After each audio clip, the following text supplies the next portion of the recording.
With March nearing, teams are making that final push to climb up the MAC standings, and it's no different in Mount Pleasant.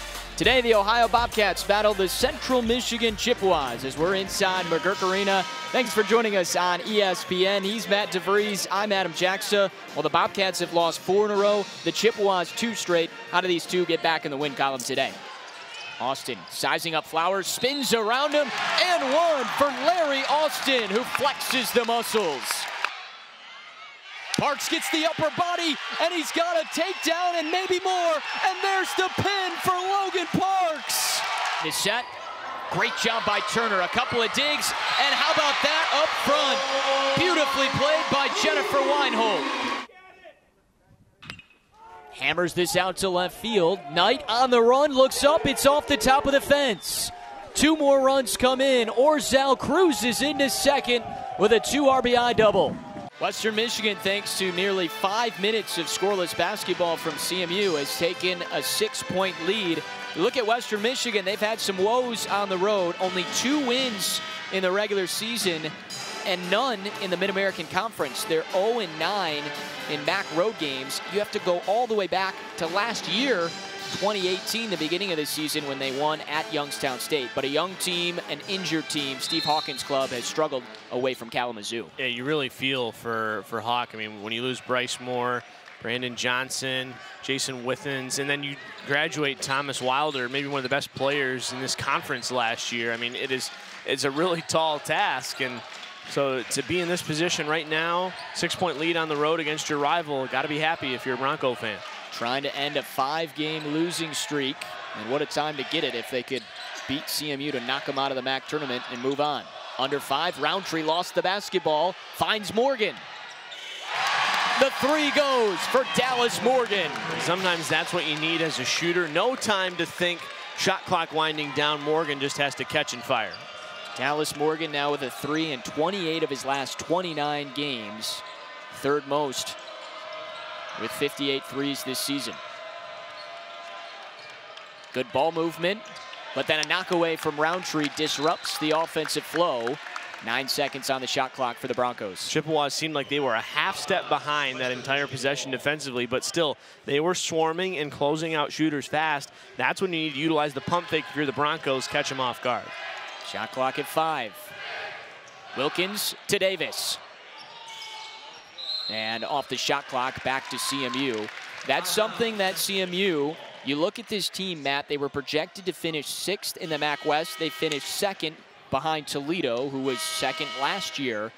CMU's playing much better defense, and Keno Davis has mentioned it multiple times. This is the best defensive team he's had in his 7 years in Mount Pleasant, and we've seen it on a couple possessions. It also goes to show you that nobody really knows anything before the season starts. I mean, who knows how things are going to fall? Who knows what injuries are going to happen? Or maybe all of a sudden a guy forgets, how to shoot the 3 all of a sudden and becomes a bit of a deteriorating piece for a team. You never really know. And so even though the Chippewas maybe on paper didn't look like much coming into the season, 21 wins, a top 5 team in the conference, regardless of division, I mean, you just got to, that goes to show you got to play the games. It's a long conference season.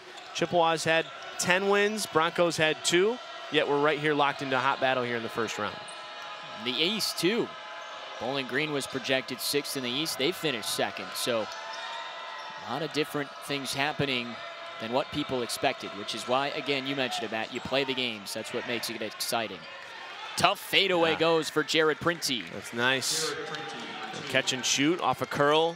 Backdoor screen, and really nice job of knocking down a confident shot. That's got to be a charge, right?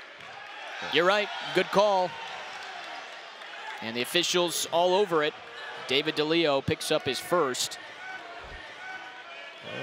We don't have an overhead cam, but it looks like he was in a good enough position. I think that's a good play by Wilkins to try and take the charge. Up on his tiptoes, but again, yeah, looked like he was there and set. That's the first on DeLeo as the Broncos continue to lead. It was as large as 8. It's 7 after the make from Dugan. And a timeout from Keno Davis. So Western Michigan, a team that's lost 3 straight to Central Michigan and 2 this year, trying to come in and win the biggest meeting of the season. They're off to a 7-point lead, Matt. Absolutely, and you see right there, okay, Montgomery's not going to close me out. I'm going to pull from 16 feet, and I'm going to drain it. I don't care if I'm 7 feet tall. I don't have to have my back to the basket all the time. You mentioned no Brandon Johns and no Bryce Moore, Brandon Johnson rather. Can you imagine what this Bronco team looks like with the pieces around Seth Dugan? You've got Michael Flowers and Josh Davis. Those three, the core, scoring 60% of the Bronco points. But you add Bryce Moore, who was averaging double figures last year, and Brandon Johnson. This would be a pretty good basketball team. Well, yeah, and that's why, I mean, you just play the what-if game, and, you know, unfortunately, Dugan's going to graduate. They're both redshirting, so they're going to be back next year, but unfortunately, you lose your big, big center right in the middle. See if the Broncos can find some bigs and get some good minutes out of them next year. But yeah, a lot of talent coming back. CMU hasn't scored in 2 minutes. Another drought in this first half. Roundtree ends it with the triple, his third. Yeah, and that's huge. It's kind of a bailout type of shot.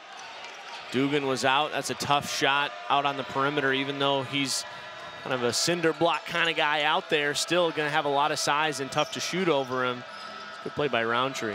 That's 6 foot over 7 foot. Wilkins runs over DeLeo, no call. He has the lay-in. Yeah, good no call. Bit of a flop there by DeLeo, trying to get a benefit of, you call a charge on me one end, I'm going to get a charge on the other end. 5 minutes to go in the first half. Broncos leading. DeLeo around Princey. Roundtree, same spot. This one, no good. You can see Wilkins came weak side trying to draw a charge over there on the far block, and that forced Roundtree to recycle it and doesn't get a good look. Western Michigan's hit 4 of their last 5 shots. They've been productive offensively. Near turnover, shot clock under 10. Davis runs over Burrell, and that's easily a charge.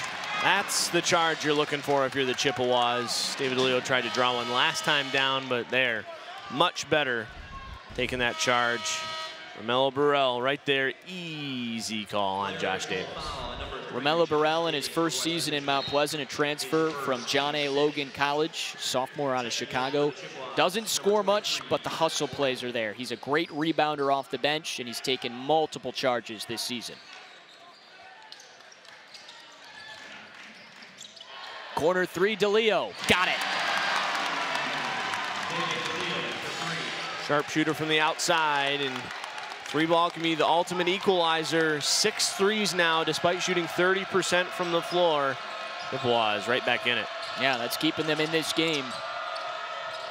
Western Michigan, in the meantime, just 2 for 12 from the outside. They've been working inside, though. Dugan left it short. This could tie it. Roundtree with his 4th 3. Timeout, Steve Hawkins.